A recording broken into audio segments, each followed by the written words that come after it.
Hello and welcome to the 61st episode of Downtime Podcast. Alyssa, how's it going?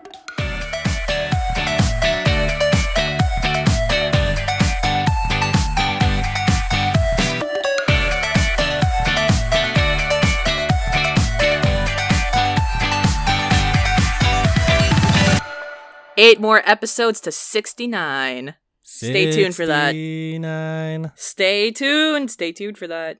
In the meantime, listen to 6969 by Ninja Sex Party. It's a great song. Wait, okay. Just listen to it. It's a great song. The chorus is 69. I was lightweight waiting for that to be listen to 6969 by Tekashi 69. Oh, I was God. waiting for that punchline, but it didn't happen. It's all good though. It's all good. He hasn't been shot yet. I say yet in a more like a scared manner because, you know, his friend X was shot, so that's really unfortunate. Yeah. That was very unfortunate. He was like, what, 20? Shit, man. Only 21. Well, God, actually, is he 20? Okay. I think he's 20. He was 20 when he died. Yeah. Jesus Christ. Rappers always talk about dying young, and like they don't realize how much of an impact that has on their actual life. It's not cool. Also, the emo rappers in the United States are closer to gangs than I think any rapper that I've witnessed in the past 20 years. Closer to gangs, you mean like proximity? Closer to gangs, meaning they're involved in gangs, and I say that because people are saying that there was a hit on XX. Yeah, well, also he was all trying to be high and mighty and say, "Hey, I'm better than everyone. Try and kill me. Just see what happens if you try and kill me." Oh, I know. That was his whole MO, and I'm like, why would you do that? Like, if you're famous, why would you ask people to try and kill you? Yeah, I don't know.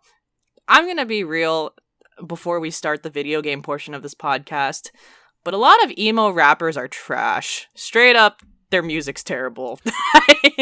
Yeah, me too. I want to agree with that point. I'm going to say that emo and mumble rappers, all your music, sorry, it's pretty trash.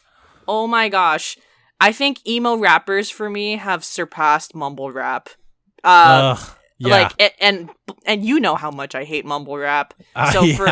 So for me to make that statement means we've really gone off the deep end. We're here now, boys and girls. You know what? See, it's terrible. Emo rappers are what the punk kids of the early 2000s listened to and were like based on. So, to put it simply, Hot Topic will never go out of business. How could this happen to me? Right? You couldn't have been more real with that statement, and it is true. Yes. Gotta stay true to the Simple Plan roots. Yep. Emo rock. Still true to our hearts. Yep. I'm sure at one point, though, people were like, well, I hate emo rock. I like, other rock better, or I'm so done with emo rock. I'm sure they feel the same way that we feel about emo rap is the same way that they feel about other people felt about emo rock. To be honest, I didn't mind emo rock and the Dashboard Confessional days.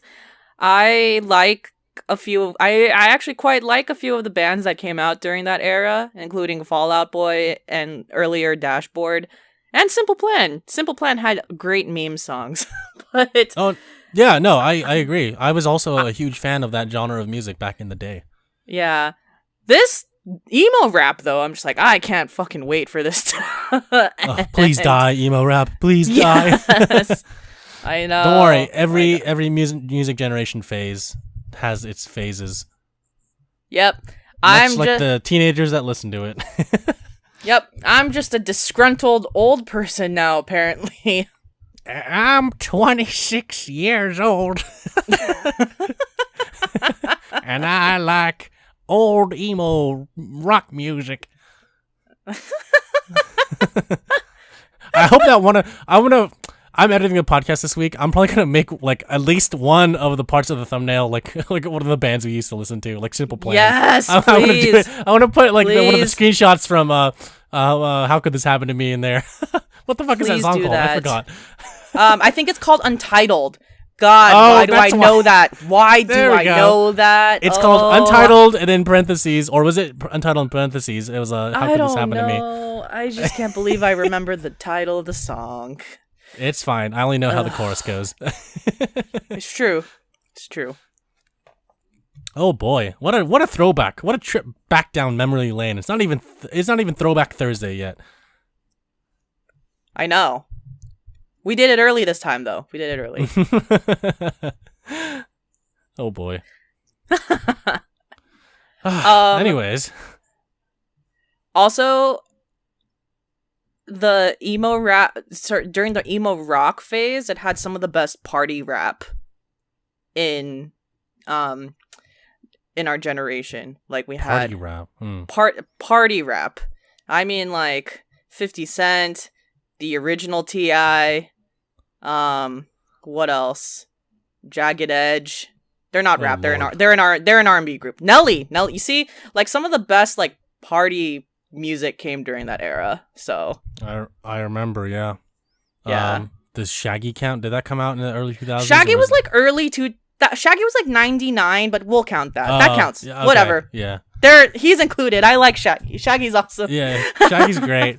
Shaggy, who's the other guy that sounded like him? Sean Paul. Sean Paul, yes. Sean Paul was definitely early 2000s for sure. Yeah.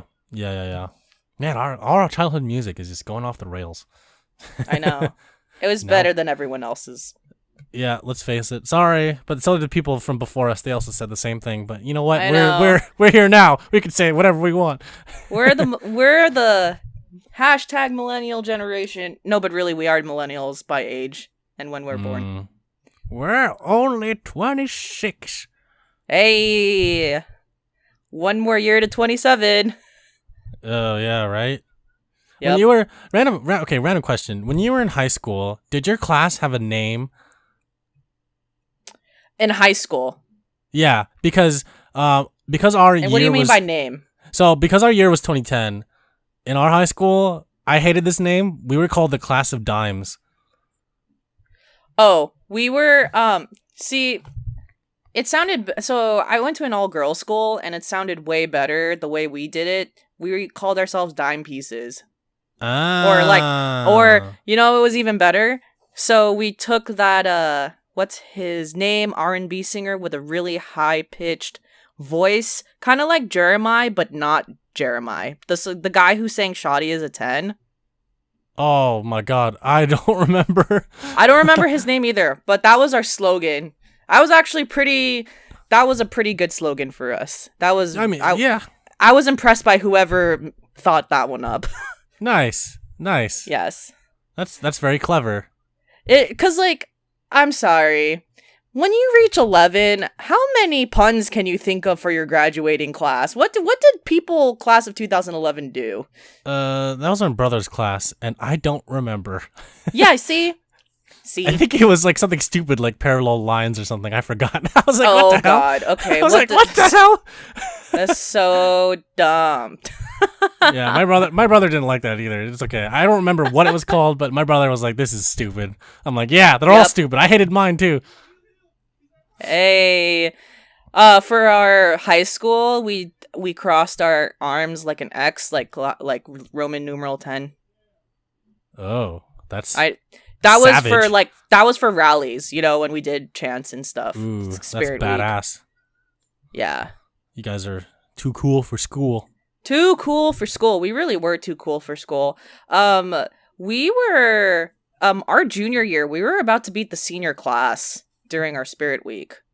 Oh, snap. In fact, there's a conspiracy that we actually did, if you add up all the points. It's just that the associated student body, not the class one, but the general one at the time, was like, it would have been like a huge controversy if we won. Because we're not seniors. Because it's, you know, that entitlement that you're a senior, so you're going to win automatically. Mm-hmm. Well, sometimes your class is just terrible at rallies, so and you can't help it. You're also and you can't help it, no. and you just can't help it. So, yeah, that's a conspiracy. Ooh, that I would like to spicy. believe that we were better than them at Spirit Week during the times. That's very spicy. Very spicy. Very spicy. Time to Mm. go back through the yearbook and cross people's faces out. Just kidding. Oh, Don't do God. that. That means that you never grew out of your high school days. Please don't do that. I know. So really random. I was talking to one of my high school friends, and we were talking about, you have your own friends group in high school, and sometimes you get competitive with classes or, competitive with relationships or whatever. And I like a typical high schooler. There were some people that I didn't get along with, but I was telling her, hey, to be honest, I probably lost this grudge against all these people the second I got to college, because it was like, well, I'm out of high school now, and especially if I have it at this age, then it doesn't. Then I didn't grow from it, and it's like that's such high school drama. It's true, like the saying that's such high school drama is so poignant even right now. And I was telling her this, and she was just like, "I still have those grudges." I'm just like, "Oh, okay." Wow. If you're an adult in college and out of college, and you're still holding high school grudges, not even from high school, or just holding grudges in general towards people, like, come on, that is high school drama. Even if you're not in high school, like, please stop.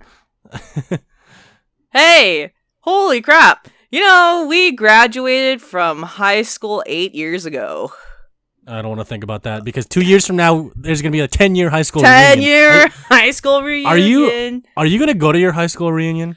So, in general, since my school was smaller, you knew everyone, and I liked my class a lot. So, I'm good. I would go. I went to my 5-year reunion. I'm probably going to go, and I'm probably going to go to the 10-year. I very much overall liked my class, but I didn't go to a big high school, too.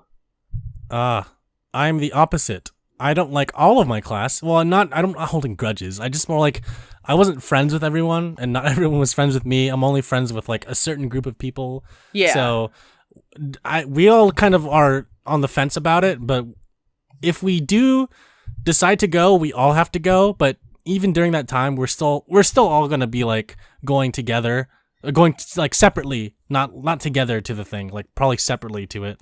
Yeah. To like our own little high school reunion. The good news is that when you have a high school reunion, you've already turned 21, so you can just go in completely wasted and just have a really good time. Or a bad time, depending on how you view it.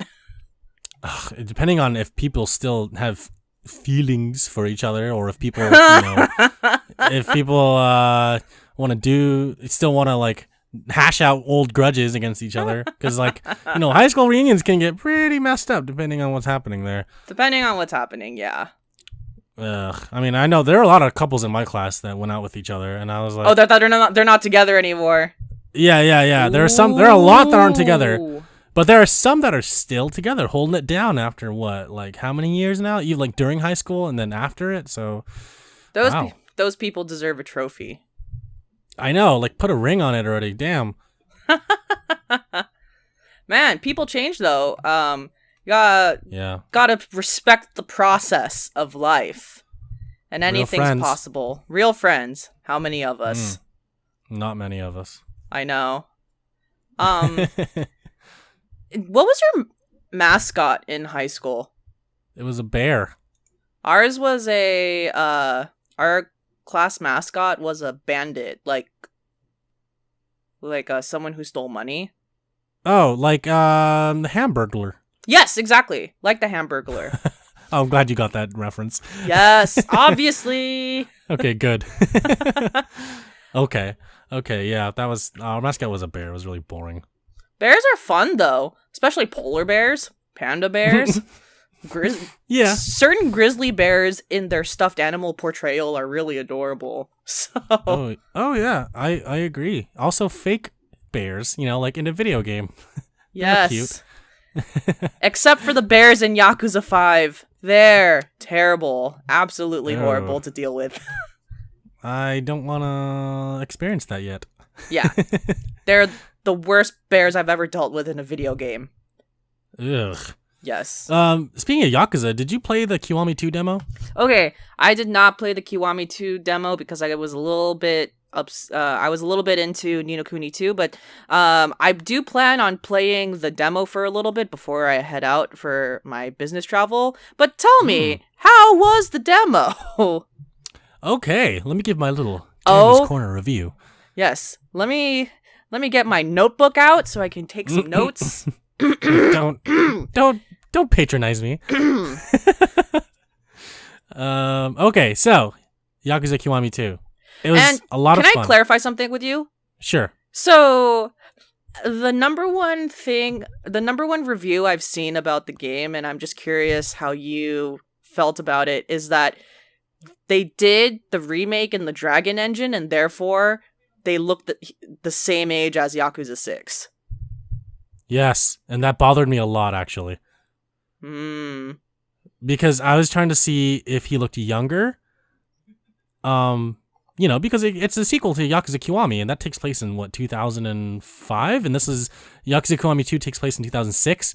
And then, Yakuza 6 takes place 10 years later. So, obviously, he needs to look his age. And by Yakuza 6, he's 48. And in this one, he's 38. So, I get that, Asian people don't really show their age too much at a certain point. Look, I'm being honest, okay? Have you ever seen that menopause meme? Yes, I have, and I love lady? it. That's so good. It's one of the best cartoon comics I've ever seen. I think about it when I think about Asian no raisin, that phrase. I've never heard of that before, but that's amazing. Shogo told me that, and I was laughing so much. That's an amazing phrase, by the way. Yeah. He's like, my mama, Asian no raisin. I'm like, what? He's like, Asian no raisin. I was like, oh, I get it. What was I saying? Oh, yeah. So he doesn't look 38. He looks 48 because it's the same character model they just slapped into Yakuza Kiwami 2. And that kind of bothered me. I mean, hopefully in the final product, they'll make him, well, let's face it. This is only the localization. So this isn't the final product. Well, this is the final product, but not the final Western release. Yeah. So he's going to look like he did in Yakuza 6, which is okay, I guess, since I just came off of 6, but from a timeline perspective, it's going to be weird. No, I was about to say, I played Kiwami and 0, and comparing that to 5, you can, because it's in the same engine-ish, and you can see the graphical progression, you can tell that he's aged in Yakuza 5. Good, which is good. Yes, you and want that's that good. In the character. Yeah.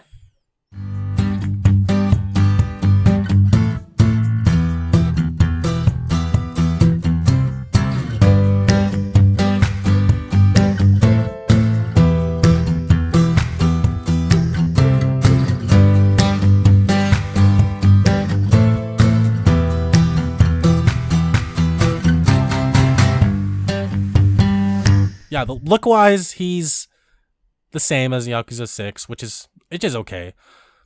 The demo itself is a lot of fun. It does feel a lot like 6. The combat is very similar. The skill tree looks kind of different.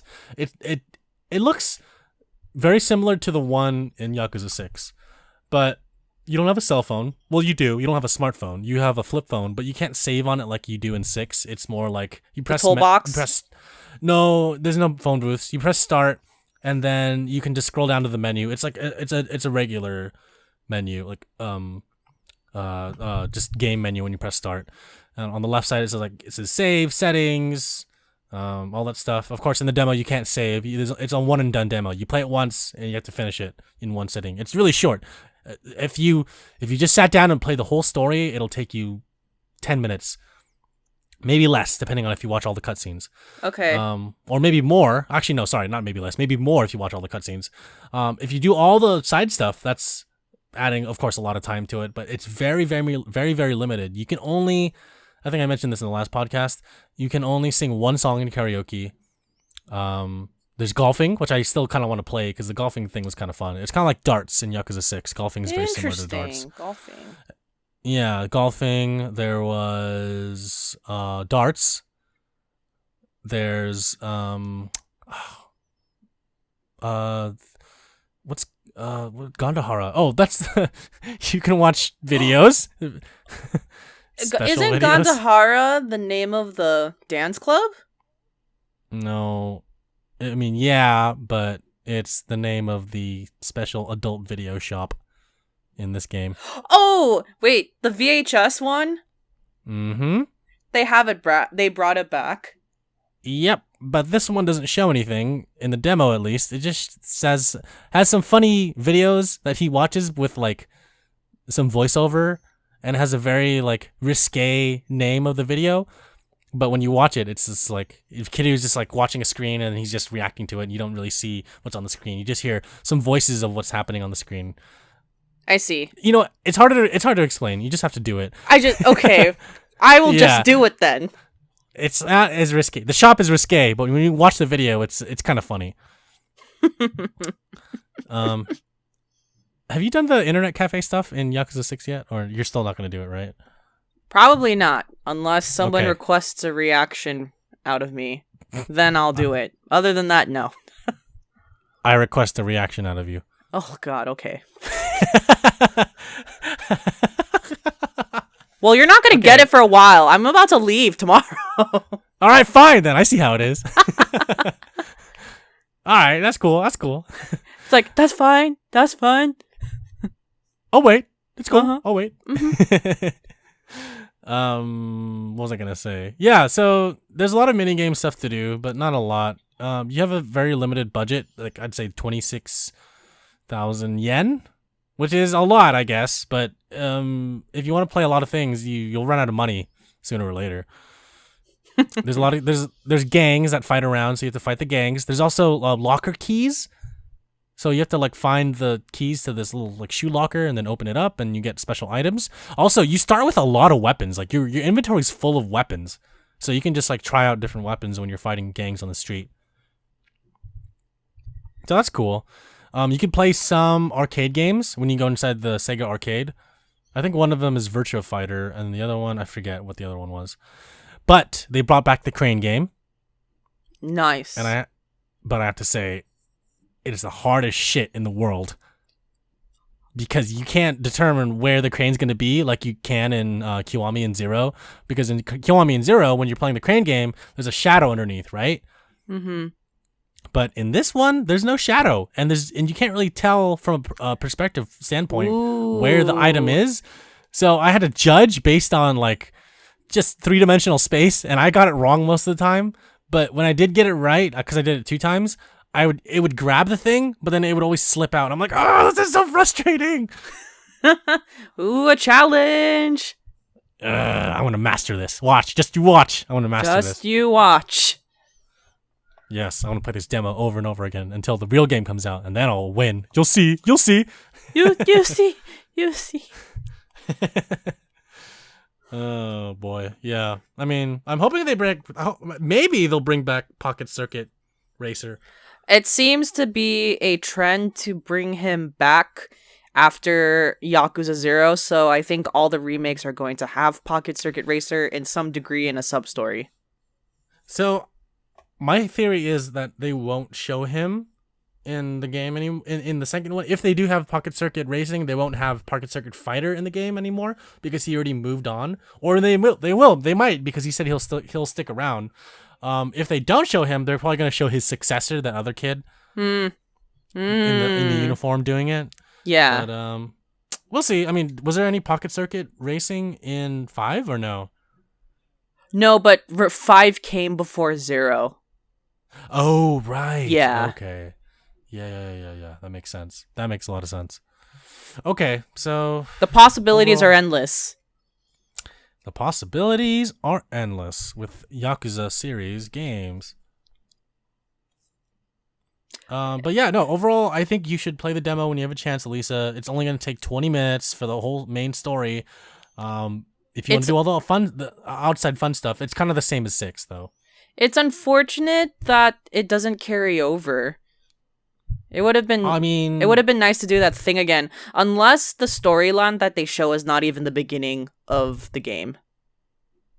The only reason why I think they're not doing the carryover part is because they learned their lesson from 6, and if they were going to carry it over, they would have to have the full game. They fucked up.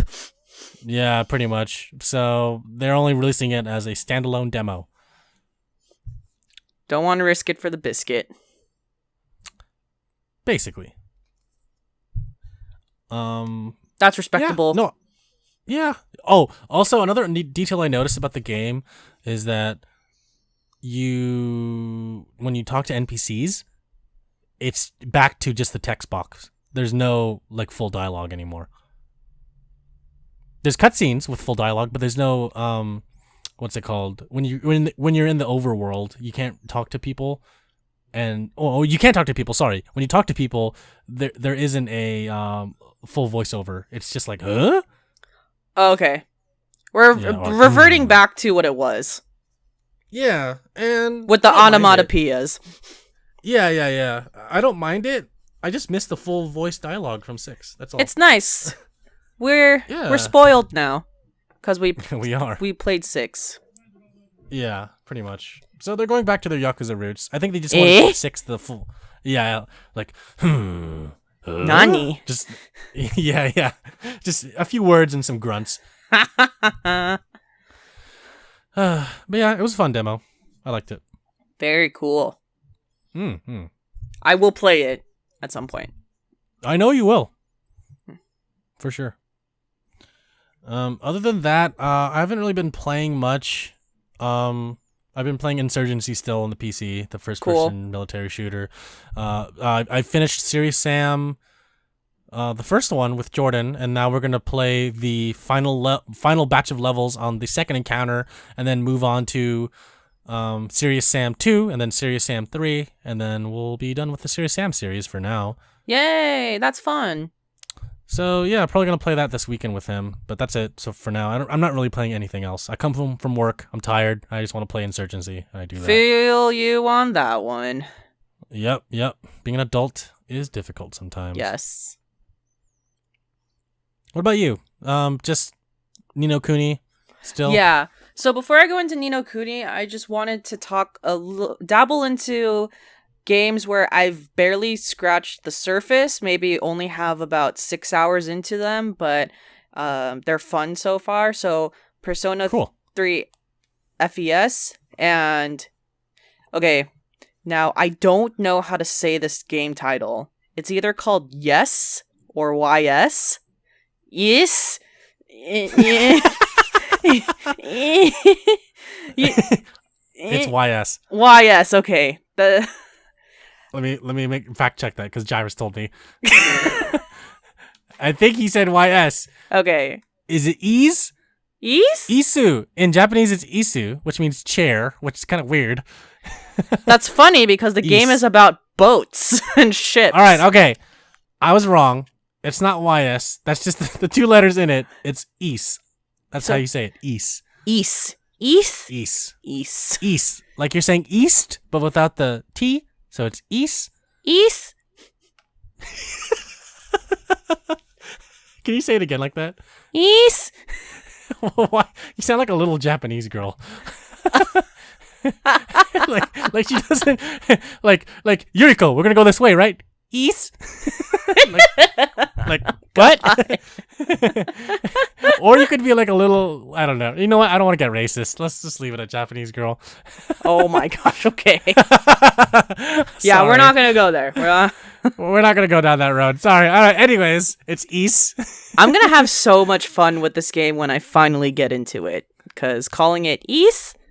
Or, yeah, I every time I talk about this game, I should think of a different accent to say it in. So this is exciting. There's so much opportunity with this game. The possibilities are endless. So when you introduce this game to someone, or if you show them a picture of it, just be like, how do you think this game is titled? How do you think this is called? Yeah. If you said this out loud, what would you say? Yeah, what would you call it if you said this to yourself out loud?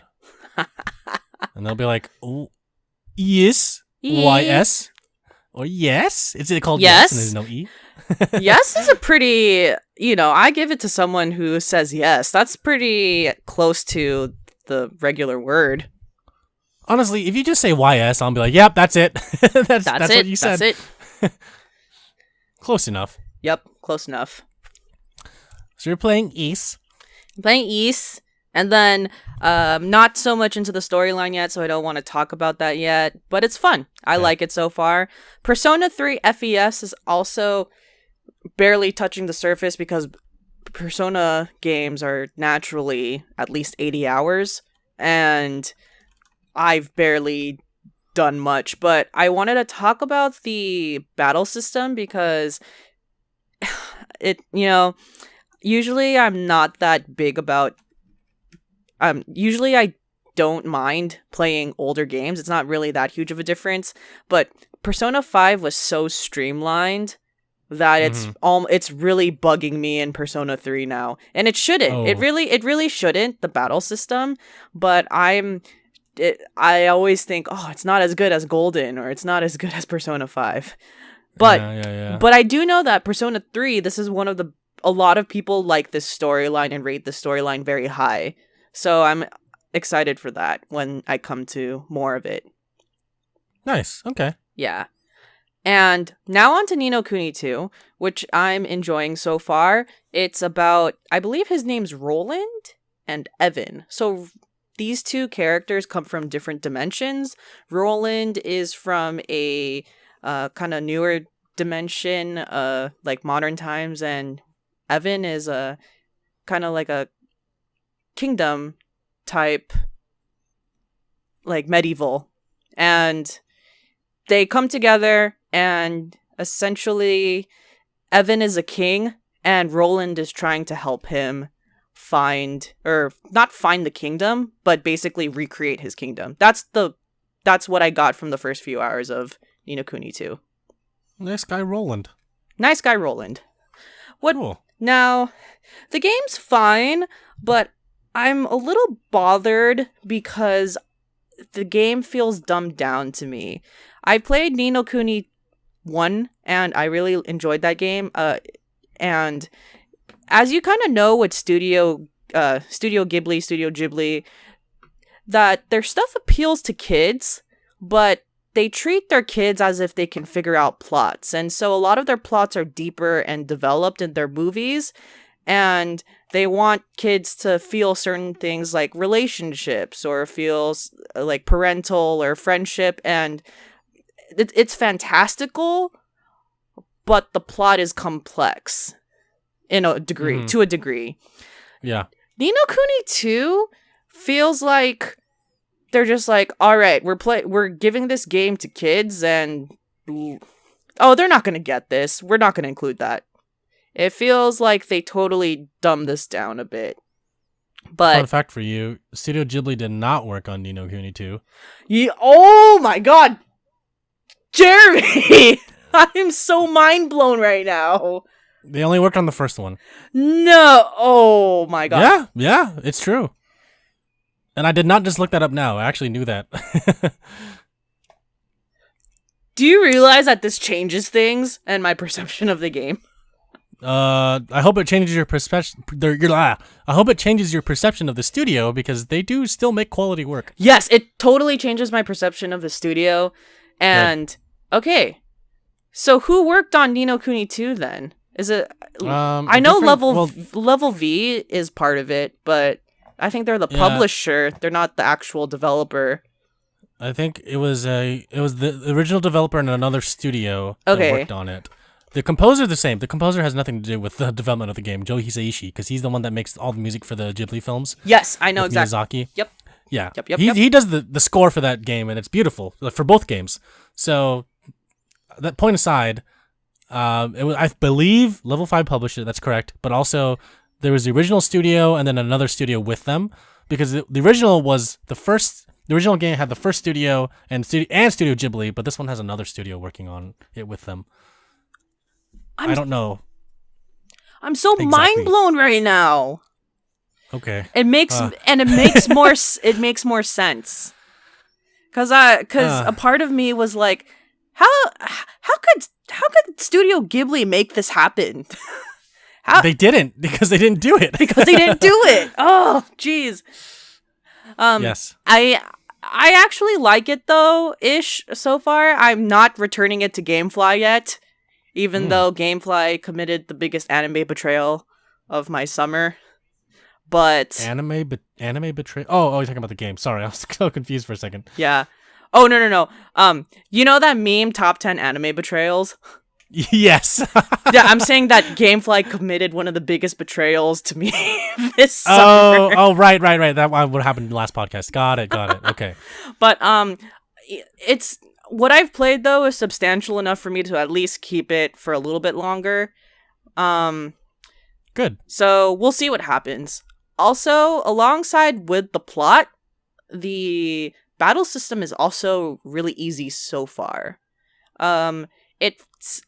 It's a very reminiscent of the very first Kingdom Hearts, where it's more of a just active hack and slashing, but with some puzzles dispersed within the game. And the puzzles are fun. Cool. The puzzles are what makes it different and makes things exciting. I think that just playing the first few hours, it feels very simple so far.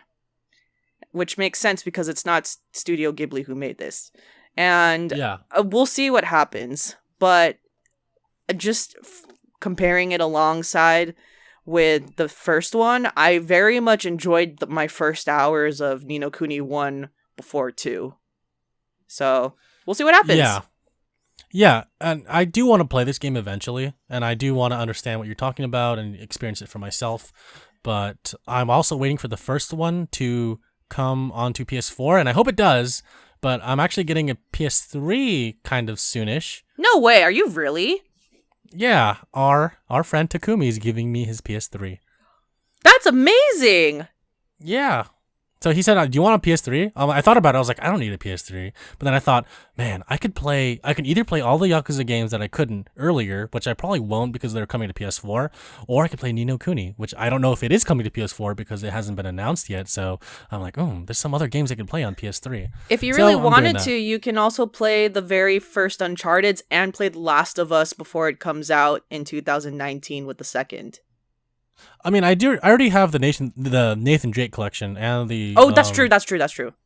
Yeah, and I have the remastered version of The Last of Us on PS4. Okay. So those two Naughty Dog franchises are covered. Yeah, I mean, I don't know which version of the PS3 he has. I'm assuming it's the 500 gigabyte Slim, which means that it's not backwards compatible with PS2 games, which is fine. Or it could be the monster, the dinosaur with the Spider-Man font. I don't think that any PS3 is backwards compatible. It's the very first one was the one with the Spider-Man font. Okay. So that's the only one. Like the first 6 months. Yeah. Great. Pretty much. Yeah. So if you had that dinosaur that was like, 50 gigs or whatever, 500 gigs, I forget how big it was, but the one from 2008, then that one is the only one that's backwards compatible. Okay. Got it. Yeah. I'm sure I can think of a list of games that you should play for PlayStation 3. And also, sure, yeah. If you have any PlayStation 3 favorites that you want Jeremy to play, let us know. Yes. I mean, most of them are probably really cheap right now, and if I go to like a secondhand store or if I go to like GameStop, I can probably find a lot of really cheap PS3 games. Totally. I mean, if it's like Heavy Rain or something, different than that, let me know. I'm looking for mostly single player experiences that's not on PS4. Mm-hmm. So that's it. I mean, that's kind of a narrow list since a lot of it has been ported to PS4 already, but I mean, we'll see. Yeah, this is really exciting. Yeah, I think I forgot to mention that to you. This is like a while ago that he told me that he was going to give it to me. Nice. Yeah. That's it for me. So, yeah, no, that's it for me too. I don't have anything else to say. Awesome. Before we close out, don't forget to go to Downtime.Live. Check out our website. Check out our blog. On the top, there's some links to where you can find our podcast. We now have a Steam group. That's right. We have a Steam group. We have a Steam group? Join us on Steam. What? I put it in our Discord. I put it in the Downtime Podcast Discord. You click on it. You can click on the little channel, Lisa. Click on Downtime Podcast. If you scroll up twice, you'll see that there's a Steam group. So please join our Steam group. Please join our Discord. There's a lot of really fun people. We talk about games every day in the chat. We have little chat channels dedicated to different games, different genres, different franchises, everything from Yakuza to Terrace House to just Marvel to games in general. We talk about deals and announcements. So I am shocked. Yeah. I found the Steam. Yes, join it. Alyssa, join the Steam group. It's fun. Yes. I hope. Okay, by the way, going off of just having a different account, I have something to tell you. I've been telling you my wrong PlayStation username. Oh my God.